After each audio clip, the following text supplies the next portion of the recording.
أعوذ بالله الرحمن الرحيم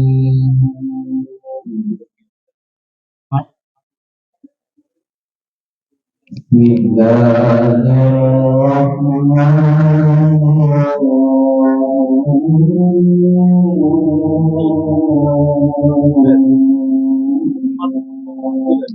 tidak dia pun mati belum jatuh ini mau biasa mati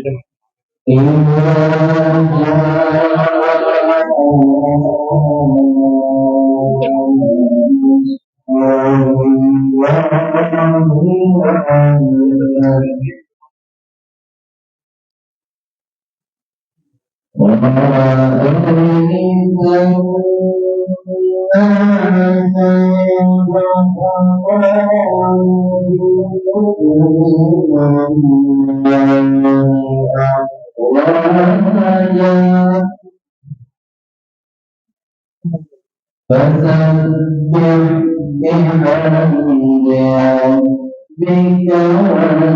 واستغفره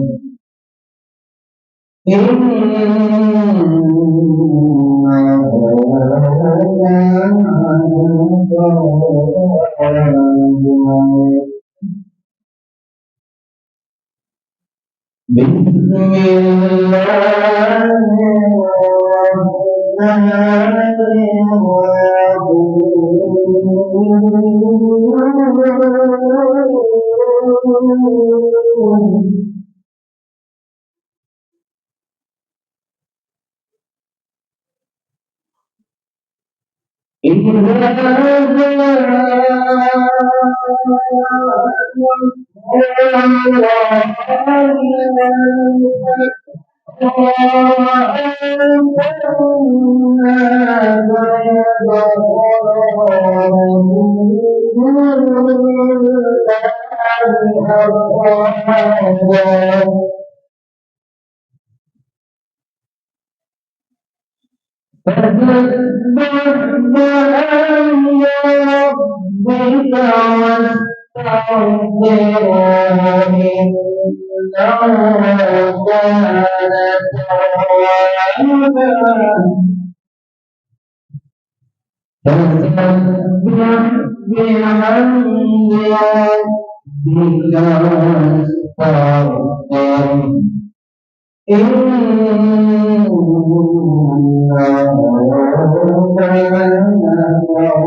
தேசிந்திலும் மதினாவிலே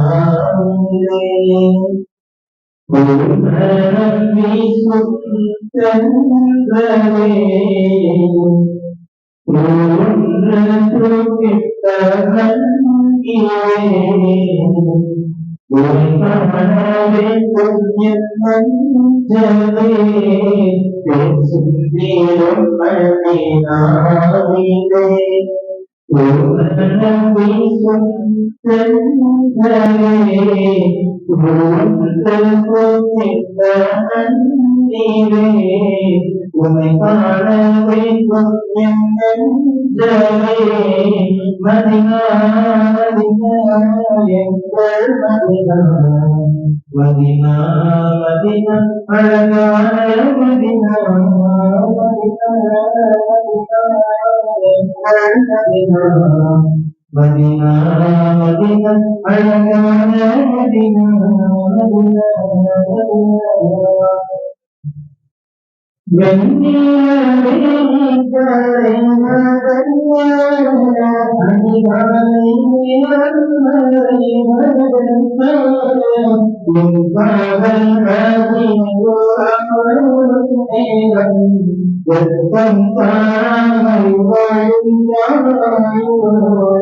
அன்னை ஆயிஷாவும் சோழியன் என்பது சோழியன் நிலவாரதே அன்னை சோழியன் வழியாகவே ஒரு தீண்டும் இரவிலே அவதிலே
अहमदुल्लाह ताला अव्वलन मुतवालियन तमामा वस्सलातु वस्सलामु अला रसूलिहि अफदलिल बशर व अला आलिहि व असहाबिहिल मुतबर क़ाल अल्लाहु तआला फिल क़ुरआनिल अज़ीम वल फ़ुरक़ानिल मजीद लक़द कान फ़ी यूसुफ़ व इख़्वतिही आयातुन लिस्साइलीन वक़ाल नबियुना सल्लल्लाहु अलैहि वसल्लम खैरुल क़ुरूनि क़रनी सुम्मल लज़ीना यलूनहुम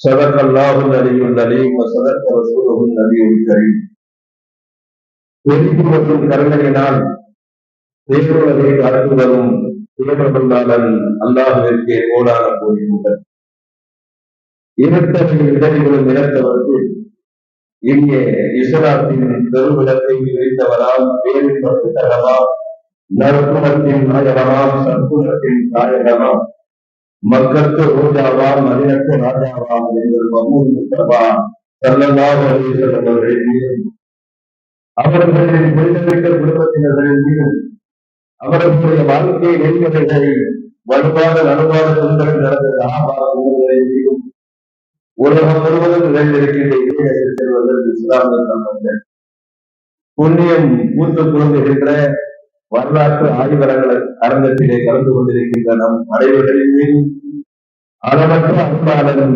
அல்லாஹ்வின் அன்பும் கருணையும் கரிசனமும் என்றென்றும் குன்றாத நின்று நிலவட்டுமாக என்று பிரார்த்தித்து எனது இந்த நடுவர் உரையை துவங்குகிறேன். தந்தைக்கும் மிகுந்த மரியாதைக்கும் உரிய எனக்கு 30 ஆண்டுகள் நேரத்திலே 30வது ஆண்டை நான் தொட்டுக் கொண்டிருக்கிற இந்த தருணத்தில் நான் சிறுவனாக முதல் ஜும்ரா ஓதக்கூடிய காலகட்டத்தில் இருந்து எங்களுக்கு முன்னோடியாக பார்த்து வளர்ந்த அந்த மாமேதைகள் இந்த அரங்கிலே நமது ஜாமியாவினுடைய முதல்வர் ஹஜ்ரத் அவர்கள், துணை முதல்வர் உள்ளிட்ட பெருந்தகைகள் எல்லாம் இருக்கிற போது அவர்களுக்கு முன்னாலே ஒருபோதும் இவ்வளவு ஆண்டுகள் நாம் இந்த தரிசு பணியிலே இருந்திருக்கிறோம் என்ற நினைப்பு வருவதில்லை. ஏதோ இப்பொழுதுதான் இந்த பணியில் சேர்ந்ததை போன்றும் நாமும் 30 ஆண்டுகளை, ஒரு 1/4 நூற்றாண்டை கடந்து இந்த சேவையிலே பயணித்திருக்கிறோம் என்று நினைக்கிற போது அவர்களுடைய சேவைகளுக்கு முன்னால் 40 ஆண்டுகளை கடந்து 30 ஆண்டுகளை கடந்து அவர்களுடைய மகத்தான சேவைகளுக்கு முன்னால், அவர்களுடைய உருவாக்கத்திற்கு முன்னால் நாங்கள் எல்லாம் ஒன்றுமில்லை என்பதை மனப்பூர்வமாக ஒத்துக்கொண்டு தங்கைக்குரிய பெருந்தகைகளுடைய அந்த தரிசு துறை, இந்த ஆன்மீக கல்விக்காக அவர்கள் செய்யக்கூடிய சேவைகளை அல்லாஹ் தஆலா இன்னும் பல்லாண்டுகள் தொடரச் செய்வானாக என்று மனமுருக நான் அல்லாஹ்விடத்திலே பிரார்த்தித்து எனது நோயை துவங்குகிறேன். சங்கைக்குரியவர்களே, வரலாற்று ஆய்வரங்கம், எனக்கு இந்த தலைப்பை பார்த்த உடனேயே சமுத்திரத்தை கூஜாவில் அடைப்பதை கேள்விப்பட்டிருக்கிறேன். ஆனால் பல சரித்திரங்களையே இந்த தலைப்புக்குள், கூஜாவுக்குள் அடைத்திருக்கிற ஒரு சரித்திரத்தை ஜாமியா மிஸ்பாஹுல்லா படைத்திருக்கிறார். இனிமேல் பழமொழியை மாற்றிட வேண்டியதான். சமுத்திரத்தை கூஜாவில் அடைகிறது இல்லை, சரித்திரத்தையே கூஜாவில் அடைக்கிறோம். ஒரு 2 மணி நேரம் நடைபெறக்கூடிய ஒரு ஆய்வரங்கத்திற்குள் அகில உலக வரலாறுகளும் இங்கே ஒன்று திரட்டப்பட்டிருக்கிறது. ஒரு தலைப்புக்குள்ள ரசூலுல்லாஹ் நபிகள் நாயகம் ஸல்லல்லாஹு அலைஹி வஸல்லம் முன்னால் அரபுலகம் என்னங்க, ஆதம் அலைஹிஸ்ஸலாத்துடைய பிறப்புல இருந்து அங்க ஆரம்பிச்சிடலாம். பிறகு சிலுவை யுத்தங்கள், முகலாயர் ஆட்சியும் முடிவும் என்றெல்லாம் வருகிற பொழுது ஏறக்குறைய உலக வரலாற்றின் 99 விழுக்காடு பகுதிகளை இந்த தலைப்பு அடைய விளைந்திருக்கிறது என்று சொன்னால், சரித்திரத்தை கூஜாவில் அடைக்கிற ஒரு முயற்சியை ஜாமியா மிஸ்பாஹுல்லாவினுடைய நடுவத்துல் ஹுதா மாணவர்கள் மட்டும் மேற்கொண்டிருக்கிறது. ஃபர்ஸ்ட் நடுவராக அழைக்கும் போது கொஞ்சம் சந்தோஷமாக இருந்தது. தலைப்பை கேட்ட பிறகு கொஞ்சம் நான் வாடிட்டேன். கிட்டத்தட்ட வர்ற வரைக்கும் ஆட்டோவில் உட்கார்ந்துட்டு கூட சில கிட்டாபுல சொல்லிட்டு தான் வந்தேன். ஏன்னா இந்த தலைப்பு நாம படிச்சு முடிக்க முடியாத அளவிற்கு பிற நீண்ட விளக்கங்களை கொண்ட ஒரு தலைப்பாக, விரிவான வரலாற்றை என்னுடைய அனுமானம் ஒரு 25 ஆண்டுகள் தொடர்ந்து படித்தால் வேண்டுமானால் இதை முழுவதுமாக படித்து முடிக்க முடியும். ஆனாலும் இதை எதற்கும் அஞ்சாமல், பெண்களுக்கும் அஞ்சாத கூட்டம் நாம்.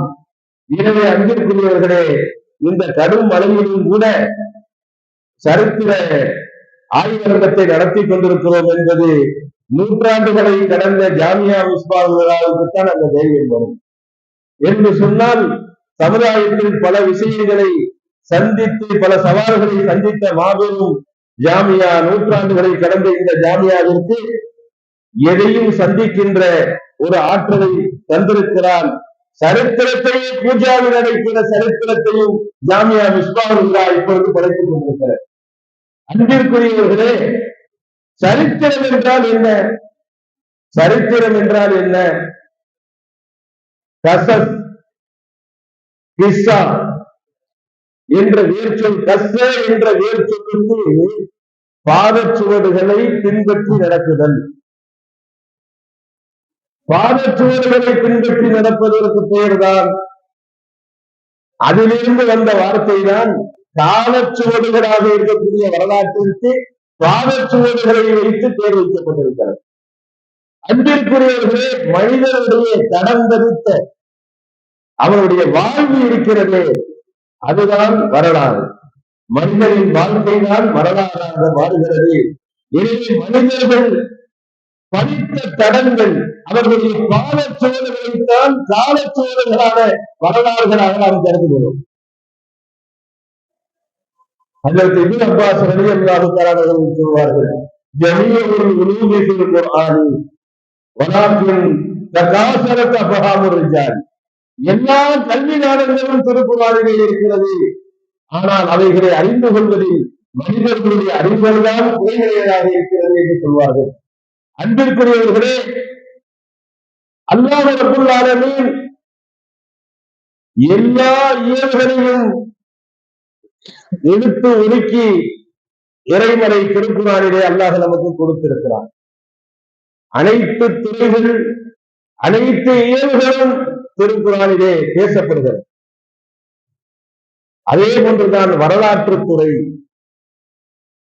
சூரத் யூசுஃபிலே மஆரிஃபுல் குர்ஆன் புகழ்பெற்ற உருது தப்சீரை நான் எடுத்து முத்தாலா செய்கிற போது அதிலே ஒரு செய்தியை பதிவிடுகிறார்கள். சூரத் யூசுப் அல்லாஹ் தஆலா நஹனு நகுஸ்ஸு அலைக அஹ்ஸனல் கஸஸி பிமா உஹைனா இலைக மின் ஹாதல் குர்ஆன். இந்த குர்ஆனில் உங்களுக்கு வஹி அறிவித்த சரிதைகளிலேயே மிக அழகிய சரிதை யூசுப் அலைஹிஸ்ஸலாத்துடைய சரித்திரம் என்று அல்லாஹ் குறிப்பிடுகிறார். அப்போ ஒரு கேள்வி வரணும், நபி யூசுப் அலைஹிஸ்ஸலாத்துடைய சரித்திரம் மாத்திரம்தான் மிக அழகானதா? நபிகள் நாயகம் ஸல்லல்லாஹு அலைஹி வஸல்லத்துடைய சரித்திரம் அழகானது இல்லையா? அப்படி ஒரு கேள்வி வரும். அதற்கு தஃசீர் குர்துபியிலே நல்ல விளக்கம் கொடுக்கிறார்கள். ரூஹுல் பயானிலும் நாம் பார்க்கிறோம். அன்பிற்குரியவர்களே, ஒரு விஷயத்தில் அஹ்ஸன் அஃதல் என்பது சில சமயங்களில் உலகத்திலே இருக்கக்கூடிய எல்லோரையும் தெரிவித்து அது சொல்லப்படாது. அந்தந்த துறையை சார்ந்து சொல்லப்படும், அந்தந்த பல்லை சார்ந்து சொல்லப்படும். பனு இஸ்ரவேலர்களை பற்றி அல்லாஹ் தஆலா திருக்குர்ஆனிலே சொல்லி காட்டுகிற போது ஸல்லல்லாஹு அலல் ஆலமீன் பல இடங்கள்ல உலகத்தார்களை காட்டிலும் அவர்களை நாம் மேன்மைப்படுத்தி இருந்தோம், சிறப்புப்படுத்தி இருந்தோம் என்று சொல்லுகிற போது தஃசீர் ஜலாலையிலே அன்றைய காலத்தில் வாழ்ந்த உலகத்து மக்களில் அவர்களுக்கு சிறப்பு இருந்தது என்றுதான் பொருள். எனவே நபிகள் நாயகம் ஸல்லல்லாஹு அலைஹி வஸல்லம் சரித்திரமும் அஹ்ஸனுல் கஸஸ் தான், அழகிய சரித்திரம் தான். ஆனால் குர்ஆனில் பதிவு செய்யப்பட்ட சரித்திரங்களில் மிக அழகானது எது என்றால் யூசுப் அலைஹிஸ்ஸலாத்துடைய சரித்திரம். ஏனென்றால் பல நபிமார்களுடைய சரித்திரங்களையும் திருக்குர்ஆன் பேசுகிறது. மூசா அலைஹிஸ்ஸலாத்துடைய சரித்திரம் சூரத்துல் பக்ராவில் தொடங்குவது கடைசி வரைக்கும் நீடிக்கிறது. இடையிடையே பல நபிமார்களுடைய சரித்திரங்கள், அதுல ஒரு தர்த்தீபு கூட இருக்காது. எந்த நோக்கத்திற்காக வேண்டி அல்லாஹ் நீ பேச வருகிறானோ அதற்கு தேவைப்படக்கூடிய அந்த சம்பவங்கள் மட்டும் அங்கங்கே நபிமார்களுடைய சரித்திரங்களில் இருந்து கையாளப்படும். அல்லாஹ் ரப்பல் ஆலமீன் மஆரிஃபுல் குர்ஆன்ல என்ன சொல்ல வர்றாங்கன்னா, வரலாற்று துறை என்பது ஒரு தனித்துறை, அதற்கும் ஒரு முக்கியத்துவம் கொடுக்க வேண்டும் என்பதற்காக அல்லாஹ் ரப்பல் ஆலமீன் ஒரு வரலாறு எப்படி அமைய வேண்டும் என்பதற்கும் திருக்குர்ஆனே ரோல் மாடலாக இருக்கிறது, முன்மாதிரியாக இருக்கிறது. வரலாறு ரொம்ப நீளமா இருந்தாலும் படிக்க முடியாது, ரொம்ப சுருக்கமா இருந்தாலும் விளங்க முடியாது. எனவே மிக நீளமும் இல்லாமல் மிக சுருக்கமாகவும் இல்லாமல் நடுத்தர தன்மையோடு சூரத்து யூசுஃபை அல்லாஹ் தஆலா முழுமையாக அமைத்து கொடுத்திருக்கிறான். கவிக்கு அப்துல் ரஹ்மான் அவர்கள் கூட ஒரு தடவை நாங்கள் பாக்கியாத்து சாரியாத்திலே ஓதிக்கொண்டிருக்கிற போது நான் கவிகளுக்கான பல்வேறு அம்சங்களை நான் குர்ஆனில் இருந்துதான் கற்றுக்கொண்டேன். அதில் குறிப்பாக சூரத்துல் யூசுஃபை சொல்லலாம். அங்கே பாருங்கள், காட்சி காட்சியாக ஒரு காட்சியை சொல்லி முடித்த அடுத்த காட்சிக்கு போயிடும். அதுக்கடுத்த காட்சி கனவு கண்ட காட்சி, பிறகு அவங்க கொல்ல முயற்சி செய்யக்கூடிய காட்சி, அப்புறம் சந்தையில் விற்கப்படக்கூடிய காட்சி, பிறகு யூசுப் அலைஹிஸ்ஸலாம் அவர்கள் அரண்மனையில் இருக்கக்கூடிய காட்சி, பிறகு ஜெயிலுக்கு போகக்கூடிய காட்சி, பிறகு அவர்கள் உளவுத்துறை மந்திரியாகக்கூடிய காட்சி, இப்படி காட்சி காட்சியாக அப்படியே ஒன்றை சொல்லி முடித்து விட்டு சொல்லாமலேயே எந்த விஷயங்கள் எல்லாம் விளங்குமோ அது சொல்லப்பட்டிருக்காரு. இடையில உள்ள கண்ணு காது மூக்கு நாம வச்சுக்க முடியும்னா அதெல்லாம் சொல்ல மாட்டான். 6666 வசனங்களில் அகில உலக மக்களுக்கும் வழிகாட்ட வேண்டிய பொறுப்பு அல்லாஹ்விற்கு இருக்கிறது. எனவே அன்பிற்குரியவர்களே, எவ்வளவு சுருக்கமாக சொல்ல முடியுமோ அந்த அளவிற்கு தெளிவாகவும் சுருக்கமாகவும் அல்லாஹ் தஆலா தனது வேதத்தை அமைத்துக் கொண்டிருக்கிறான். குறிப்பாக திருக்குர்ஆன் ஷரீஃப்ல 7 அஸ்ஸலுல் கஸஸ்ன்னு சொல்றோம்னா முழுமையாக ஒரு சரித்திரம், யூசுப் அலைஹிஸ்ஸலாம் சரித்திரம் மாத்திரம்தான் முழுமையாக பதிவு செய்யப்பட்டிருக்கிறது. இன்னொரு செய்தி, யூசுப் அலைஹிஸ்ஸலாத்தை பற்றிய செய்தி வேற எந்த குர்ஆனுடைய சூறாக்களிலும் பதிவு செய்யப்படவில்லை.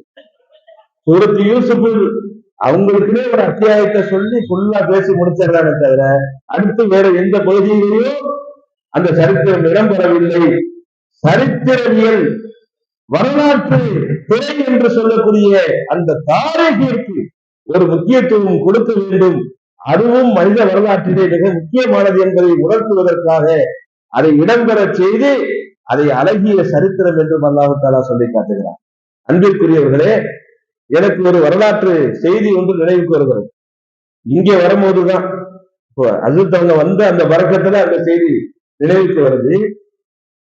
இப்னு அத்தா ரஹ்மத்துல்லாஹி அலைஹி அவர்கள், இதை நான் தஃசீர்ல பார்த்தேன், இதுக்கான தகவல் இப்ப கிடைச்சிச்சு. அவங்க சொல்றாங்க, லா யஸ்மஉ சூரத்த யூசுஃப மஹ்சூனுன் இல்லஸ்தராஹ. ஒரு கவலை உள்ளவன் சூரத்து யூசுஃபை கேட்டால் அவனுக்கு நிம்மதி கிடைக்காமல் இருக்காது என்று இப்னு அத்தா ரஹ்மத்துல்லாஹி அலைஹி அவர்கள் சொல்கிறார். வரலாறு என்பது தெரியாவிட்டால் நாம் வரலாறு படைக்க முடியாது. சரித்திரங்கள் தெரியாத ஒருவரால் சரித்திரம் படைக்க முடியாது. அதனால் தான் சொல்வார்கள், இஸ்ஸுல் அவ்வலீன மௌஇலத்துல் ஆகிரீன். முன்னோர்களுடைய சரிதைகள் இன்னொருவர்களுக்கு நல்லுபதேசங்கள் என்று முஃபீது தாலிபினிலே பதிவு செய்யப்பட்டிருக்கிற அந்த தத்துவத்தை நாம் பார்க்கிறோம். அன்பிற்குரியவர்களே, அந்த அடிப்படையிலே ஒரு சம்பவம் நினைவுக்கு வருகிறது. சரித்திரங்களை நாம் படைக்கிற போது கடந்த காலத்திலே வரலாறு என்பது திரும்பி வரக்கூடிய ஒன்றுதான். இன்று நடக்கக்கூடிய எத்தனையோ நடப்புகள் இதற்கு முன்பும் நடந்திருக்கும். அந்த காலகட்டத்தில் அந்த பிரச்சனைகளை எப்படி எதிர்கொண்டார்கள், எப்படி வெற்றி கிடைத்தது, துன்பமுற்ற ஒரு மனிதர் அதற்கு யூசுப் அலைஹிஸ்ஸலாம் அவர்கள் எப்படி ஆரம்பத்துல அவர்கள் மீது பொறாமை ஏற்பட்டு கிணற்றிலே தள்ளப்பட்டு சந்தையிலே விற்கப்பட்டு வந்தவர்கள் மன்னருடைய மாளிகைக்கு சென்று பிறகு சிறைக்கு சென்று எவ்வளவு கஷ்டங்களை அனுபவித்த அவர்களுக்கு அல்லாஹ் ரப்பல் ஆலமீன் ஒரு காலகட்டத்தில் எகிப்து நாட்டினுடைய உணவு அமைச்சராக மன்னராக மாறுகின்ற அளவிற்கு அவர்களுடைய வல்லமையை அல்லாஹ் தஆலா உயர்த்துகிறான். எனவே கால ஓட்டத்தில் நம் மனதிற்கு பல வழிகள் காயங்கள் ஏற்படுகிறது. அந்த காயங்களுக்கு ஒத்தடம் வரலாற்றில் தான் இருக்கிறது. நம் வழிகளுக்கு நிவாரணம் வரலாறுகளில் தான் இருக்கிறது. நம் வாழ்க்கைக்கு முன்னுதாரணங்கள் வரலாற்றில் தான் இருக்கிறது. கலைஞர் கருணாநிதி அவர்கள், நான் சிறு வயது பையனாக ஒரு 10-12 வயசு இருக்கும் போது பொதுவாக அரசியல் மீட்டிங் எல்லாம் ஆர்வத்தோடு கேட்பதற்கு எங்க தகப்பனார் போவாரு, நானும் கூட போயிருந்தேன். கலைஞர் வந்திருக்கார், நைட்டு போய் நின்றோம், காலையில தான் வந்தாரு. நைட்டு 12 மணிக்கு வர வேண்டியவர் காலையில 6 மணிக்கு வந்தாரு. வந்துட்டு சொன்னாரு, நான் 6 மணி நேரம் முன்னால் வந்து விட்டேன், 12 மணிக்கு தானே எனக்கு டைம், நான் 6 மணி நேரம் முந்தி வந்துட்டேன், தாமதமா வந்தது அப்படி ஜமானிச்சேன். அந்த காலகட்டம் எப்படிப்பட்ட காலகட்டம் சொன்னா, ஒரு அரசியலை நம் வரலாறு என்பது அன்பிற்குரியவர்களே, வரலாற்றிலே அரசியல் இருக்கிறது, ஆன்மீகம் இருக்கிறது, அன்புமிக்க குடும்பவியல் வாழ்க்கை இருக்கிறது. அனைத்தும் வரலாறு நமக்கு கற்றுத்தரும். வரலாறு, ஒரு வரலாற்று நாயகர்களுடைய அரசியல் வாழ்க்கை, ஒரு குடும்ப வாழ்க்கை எல்லாம் நமக்கு படமாக கிதாபுகளிலே பாடமாக அமைத்து தந்திருக்கிறார்கள். அந்த அடிப்படையிலே கலைஞர் கருணாநிதி அவர்கள் திமுக இயக்கத்தை நடத்தி கொண்டிருக்கிற போது அந்த கட்சி வைகோ அவர்களினால் அந்த கட்சி பிளவுபட்டு மதிமுக உதயமாகிவிட்டது. திமுகவுக்கு எதிரான பிரச்சாரங்கள் சூடாக நடந்து கொண்டிருக்கிறது. அப்பொழுது நடைபெறக்கூடிய தேர்தல். அந்த நேரத்துல ஒரு கதை சொல்லுகிறார். கதைகள் என்பது எவ்வளவு மனதுக்கு ஆறுதலை தரும் என்பதற்காக இந்த சம்பவத்தை நான் சொல்கிறேன். அவர் சொன்னார், பாம்பும் கீரியினுடைய கதையை சொன்னார். பாம்பும் கீரியும் சண்டை போட்டுக் கொள்கிற போது, அன்பிற்குரியவர்களை, சண்டை போட்டுக் கொள்கிற போது நீண்ட நேரம் அந்த சண்டை நடக்கும். கடைசியில அந்த பாம்பை கீரி அடிச்சு கொன்றும். ஆனா பாம்பு பல தடவை அந்த சண்டையில கீரிய கடிச்சுவிடும். அப்படியே விட்டோம்னா கொஞ்ச நேரத்துல அந்த விஷம் ஏறி கீரி பிள்ளை இறந்து போயிடும். அதனால பாம்போடு நடந்த அந்த சண்டைக்கு பின்னாலே கீரி பிள்ளைகள் செய்கிற வேலை என்ன தெரியுமா?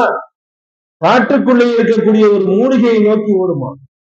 அந்த மூலிகையிலே பிறண்டு அது தன்னுடைய உடம்பை பிறண்டு எழுந்திருக்கிற போது அது விஷ முடிவாக அமைந்துவிடும். அதை அந்த சம்பவத்தை சொல்லிவிட்டு, இன்று நான் எனது இயக்கத்தை சார்ந்தவர்கள் கட்சியை விட்டு வெளியேறி எனக்கு பல காயங்களை ஏற்படுத்தியிருக்கிறார்கள். மூலிகைகளான மக்களே, உங்களை விஷ முடிவிற்காக எப்படி கீரி பிள்ளைகள் தேடி வருகிறதோ அதே போன்று உங்களை நான் தேடி வந்திருக்கிறேன் என்று சொன்னார். இந்த இப்னு அத்தா ரஹ்மத்துல்லாஹி சொல்லும் எனக்கு அதைத்தான் நினைவூட்டுகிறது.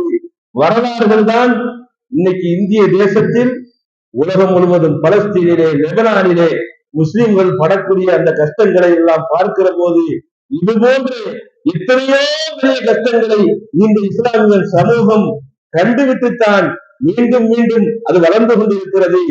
இன்றைய ஆய்வுகள் சொல்லக்கூடிய உண்மை, உலகத்தில் இப்பொழுதும் வேகமாக வளரக்கூடிய மார்க்கம் இஸ்லாம் தான். குறிப்பாக அமெரிக்காவில் கூட அதிகமாக வளரக்கூடிய எத்தனையோ மதங்கள் உலகத்துல இருக்கு. அதுலதான் அந்த எத்தனையோ மதங்கள் வளர்ச்சி அடையாமல் குன்றி போய் கொண்டிருக்கிற போது, அல்லது லேசான வளர்ச்சி கண்டு கொண்டிருக்கிற போது, மிகப்பெரிய வளர்ச்சியை இந்த சூழலிலும் இஸ்லாத்தை பயங்கரவாதம், தீவிரவாதம் என்று பல்வேறு அவதூறுகளை இஸ்லாத்தின் மீது சொல்லப்படுகிற போதும் கூட மிகப்பெரிய வளர்ச்சி கொண்டிருக்கக்கூடிய ஒரே மார்க்கம் இஸ்லாமிய மார்க்கம் என்று சொன்னால் நாம் சத்திய வழியிலே இருக்கிறோம், நீதிய வழியிலே இருக்கிறோம். நமது சுய வரலாறு நமக்கு முதலிலே தெரிந்திருக்க வேண்டும். வரலாறை தெரிந்து கொண்டால்தான் வரலாறு படைக்க முடியும். எனவே வரலாற்றை தெரிந்து கொண்டு வரலாற்றை படைக்க வேண்டும் என்ற உத்வேகத்தோடு மாணவ கண்மணிகள் இப்பொழுது இந்த வரலாற்று ஆய்வு அரங்கத்திலே உரையாற்ற இருக்கிறார்கள். அவர்களுக்கு மொத்தம் 12 நிமிடங்கள் வழங்கப்படும். யதார்த்தமா மற்ற விழால 10 நிமிஷம் தான். இப்போ வரலாறுங்கிறதுனால 10 நிமிஷம் தான். முழு வரலாறு பேச முடியாதுப்பா. அது 10 நிமிடங்கள். 8 நிமிடத்துல உரையை இறுதி கொண்டு வந்தோம்னா 10 நிமிஷத்துல முடிக்கணும். எனவே நமக்கு ரசூலுல்லாஹி ஸல்லல்லாஹு அலைஹி வஸல்லம் சொன்னாங்க, என்னங்க நான் என்னங்க ரத்தின சுருக்கமான வார்த்தைகளை கொடுக்கப்பட்டிருக்கிறேன் என்று சொன்னார்கள். எனவே ரத்தின சுருக்கமாக அவருடைய வாரிசுகளாக இருக்கக்கூடிய நீங்களும் ரத்தின சுருக்கமாக உங்களுடைய உரைகளை அமைத்துக் கொள்ளுமாறு அன்போடு கேட்டுக்கொண்டு, இப்பொழுது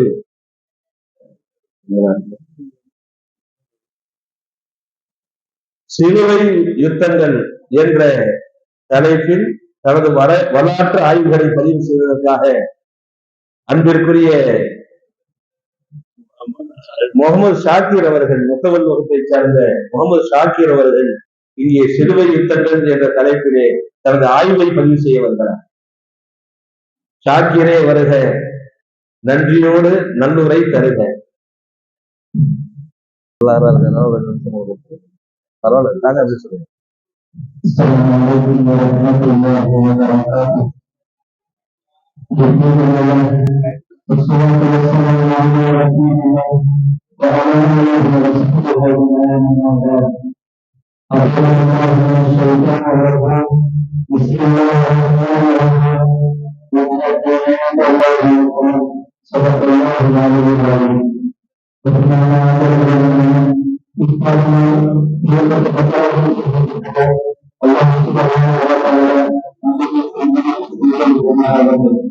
Allah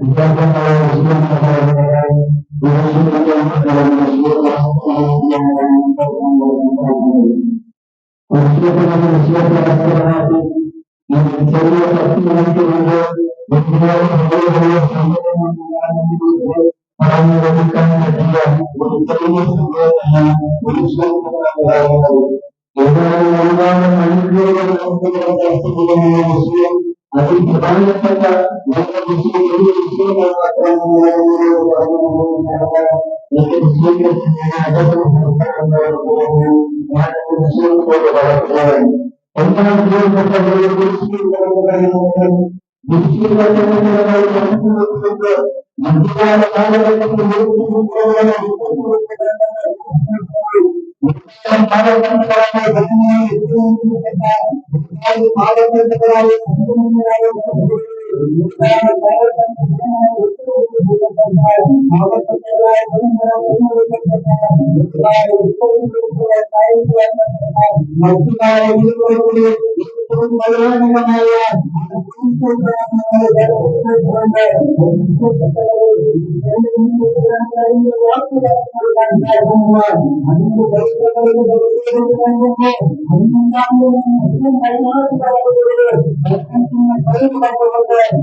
മുസ്ലിംകാരികൾ അവർക്ക് മുന്നിലുണ്ടാകുന്ന വളരെ സന്തോഷമായ പറഞ്ഞത്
என்பது கூட ஒரு வரலாற்று சாதனை தான்.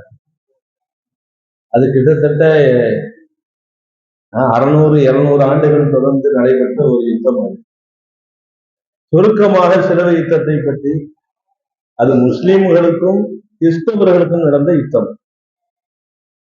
பலஸ்தீனிலே இருக்கக்கூடிய மஸ்ஜித் அக்ஸா யாருக்கு சொந்தம் என்ற ஹஜரத் அவர்கள் குறிப்பிட்டார்கள். ஹஜரத் உமர் ரலியல்லாஹு ஆட்சி காலத்திலேயே சாம் தேசம் வெற்றி கொள்ளப்பட்டது. அங்க போன ஹஜரத் உமர் ரலியல்லாஹு அங்க இருக்கக்கூடிய கிறிஸ்தவர்கள் தொழுகை நேரம் வந்த போது கிறிஸ்தவ ஆலயத்திலே தொழுவதற்கு இடம் ஒதுக்கி கொடுக்கிறார்கள். ஆனா உமர் ரலியல்லாஹு மறுத்து விட்டார்கள். நான் தொழுதுட்டேன்னா நாளைக்கு எங்க உமர் தொழுத இடம்னு சொல்லி எங்களுடைய முஸ்லிம் மக்கள் இந்த இடத்தை சொந்தம் கொண்டாடி விடுவார்கள், எனவே நான் அதற்கு இடமளிக்க மாட்டேன் என்று வேறொரு இடத்திலே தான் அவர்கள் தொழுதார்கள் என்று வரலாறு. முஸ்லிம்களை பொறுத்த வரைக்கும் அவங்க சொந்த இடத்தை சொந்தம் கொண்டாடக்கூடியவர்கள் தானே தவிர யாருடைய அந்நிய பூமியிலையும். பொதுவா இன்னைக்கு பூரா இந்தியாவில என்ன நடக்குது அப்படின்னு சொன்னா, கோயில இருந்த இடத்த ஆக்கிரமிச்சு முஸ்லிம்கள் பிரகாசம் கட்டிக்கிட்டாங்க, பழிய போட்டு. இப்ப சில நாட்களுக்கு முன்னால யூபியில புதுசா ஒரு இடத்தையும் கண்டுபிடிச்சு அங்கேயும் 500 ஆண்டுகளுக்கு முன்னால் கட்டப்பட்ட பள்ளியையும் அபகரிக்கிற முயற்சி நடைபெறும்.